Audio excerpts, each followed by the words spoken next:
My fascination with NASA started at a very early age. Like many of my generation, my journey began dreaming big about one day flying a plane or even traveling in space. Little did I know that one day I would be leading one of NASA's oldest and most accomplished research centers, NASA Glenn. But for me, this is where it all started. Now, despite those black socks, I think I look like astronaut material. I think my mom would agree. I'll come back to this picture a little bit later.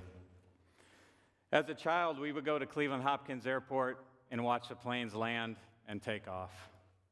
The flaps would deploy, the thrust reversers would activate. I could imagine myself as the pilot communicating with that control tower.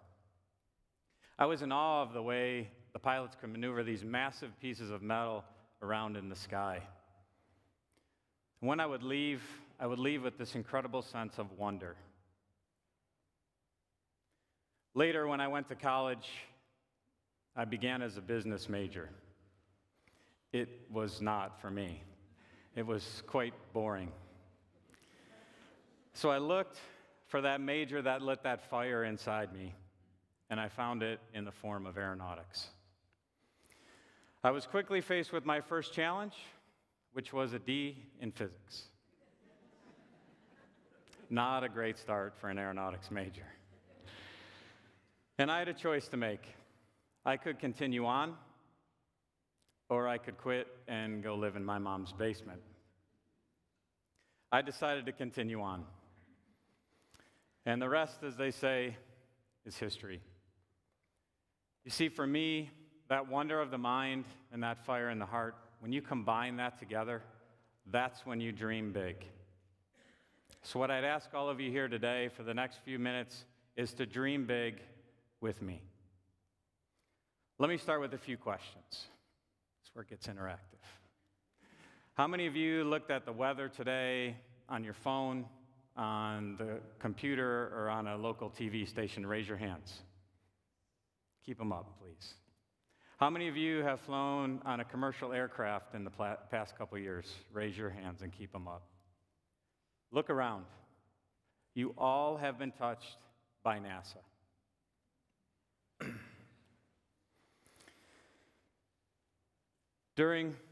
Let me share a few quotes with you. By the end of the decade, we'll put a man on the moon and return him safely to Earth. That's one small step for man, one giant leap for mankind. Those are words that has NASA roots. And this, by the way, is an internationally recognized symbol. And those 4 letters represent significant discoveries and exploration. And during significant parts of our country's history, notable leaders have dared us to act on our wonder. Lincoln, Roosevelt, Kennedy, each asked us to find that fire inside and to dream big in the face of seemingly overwhelming obstacles. And at NASA, we dream big every day.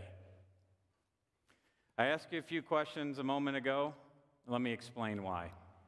I talked about the weather. NASA develops satellites, track the weather every day.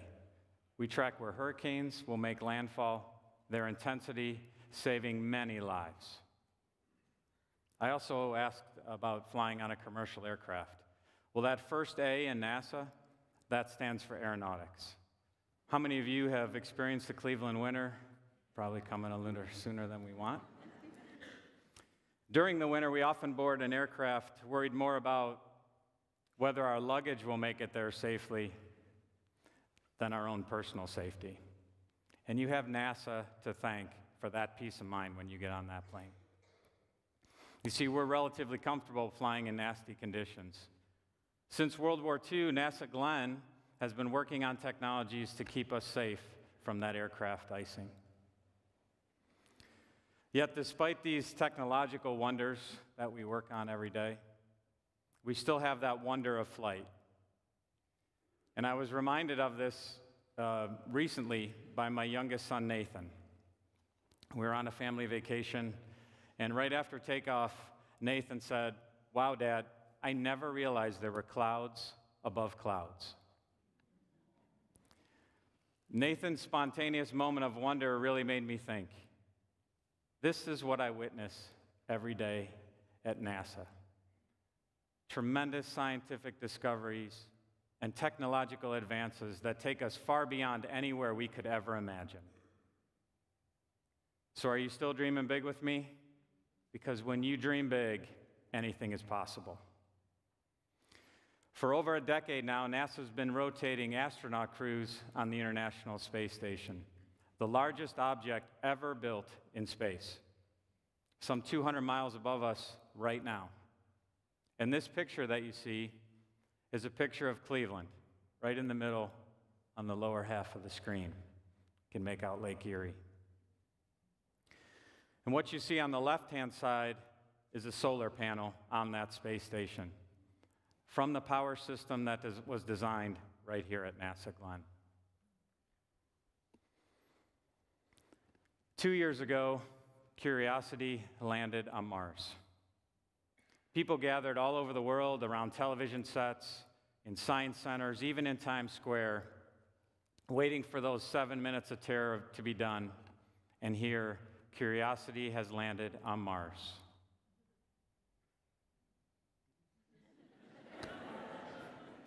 This is what the wonder of the mind and the fire in the heart and dreaming big look like when they come together.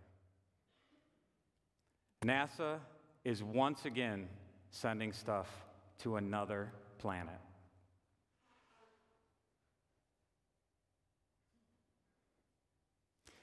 In 1997, NASA launched the Cassini mission on its way to Saturn. It's been orbiting there for 10 years to measure the composition of the atmosphere, the composition of the rings, and it sent back this picture. In the lower right-hand side of that picture is a bright pixel. That bright pixel, that's Earth. That's what we look like from 746 million miles away. In the vastness of space, so vulnerable, so fragile. 7 years ago, NASA launched the New Horizons mission to Pluto. When it was launched, it was the fastest object ever made by man. In 8 hours, New Horizons screamed by the moon. In the span of an average workday, New Horizons flew the distance that the Apollo astronauts did in 3.5 days during their missions to the moon.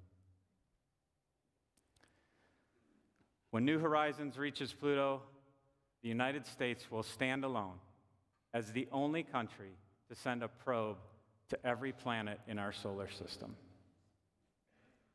That doesn't just magically happen. It's that wonder, it's that fire, and it's that dreaming big to take us farther than we ever thought we could go. Then there's this. I'd like you for a moment to imagine this picture this way. If you take a dime and you hold it up and you look through the eye of President Roosevelt, that's the area of the sky that this image was taken by the Hubble Space Telescope. And in that one small area of the sky, there are thousands of galaxies. Galaxies, not solar systems, galaxies like the Milky Way. This picture just makes me think, what is out there? What does 1,000 light years mean? And is there life somewhere in that picture? It's completely mind-boggling to me. However, we don't just send robotic vehicles to explore other worlds. We send people too. And right now, NASA is working on the next generation of human exploration vehicle.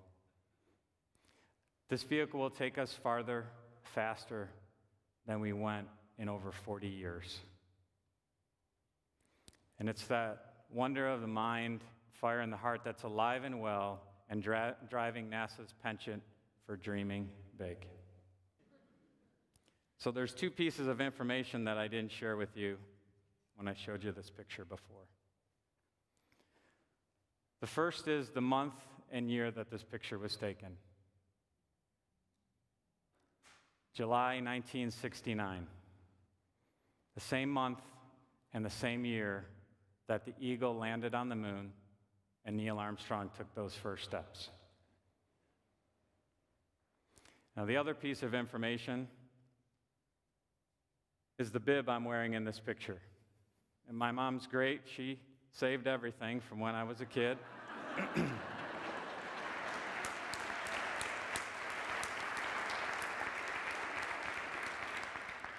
My mom might get more applause than me.